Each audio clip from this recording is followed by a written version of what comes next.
Welcome to the concluding video of our Easter week series for this unusual year of 2020. Pastor Nick Oliver here, excited to kind of put a cap on all of these recordings and all of these videos here. As we look into Luke chapter 23, the last part of the last verse of that chapter, it says, "And they rested on the Sabbath," which is our Saturday, "according to the commandment." They rested on the Sabbath according to the commandment. They followed what the law said. Now that they is reference to the ones that had watched the crucifixion, whether it's the women that were there at the crucifixion, whether it's the disciples who had scattered, but yet some of them had been far enough away and kind of seen what had happened at the crucifixion. But really it is a blanket statement for all of Jerusalem. Think of it.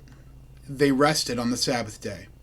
Jesus had gone through the anguish of Gethsemane, where he's literally having sweat drops of blood because he knows what's coming. Jesus has gone through this mock and sham trial. He's been beaten. He's been torn apart. He's been bruised. He's been crushed. He's bled. He's died. He's now laid in a borrowed tomb.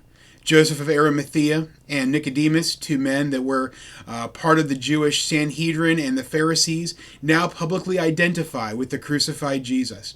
They take him off the cross and put him in Joseph's borrowed tomb. And that term borrowed, of course, we understand. That's a fulfillment of prophecy as well. But everyone is now kind of returned either to the gathering places or their own homes there in the greater Jerusalem area, as there's just people have come from all over because of the Passover week. And now quiet has settled in. There's despair. There's uncertainty. There's uneasiness. There is maybe just a chance to truly rest because it's been a hard week. But all the underlining factors here is that try to imagine what it was like. You've watched Jesus suffer and bleed and die. Think about Satan. He's now the mastermind behind this plot. He thinks that everything's gone according to plan.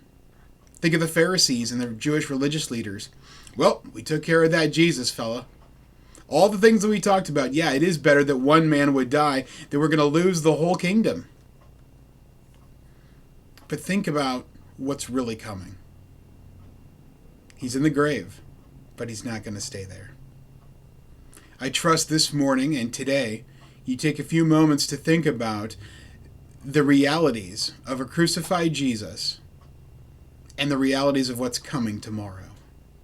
I hope that sets the stage for our live stream for tomorrow, that you'll tune in, that you'll watch that, you'll think through, that you'll be reminded afresh with us what's coming tomorrow. He's dead, but he's not going to stay that way. Thanks for joining me this morning. Looking forward to Easter morning together tomorrow. Have a good day.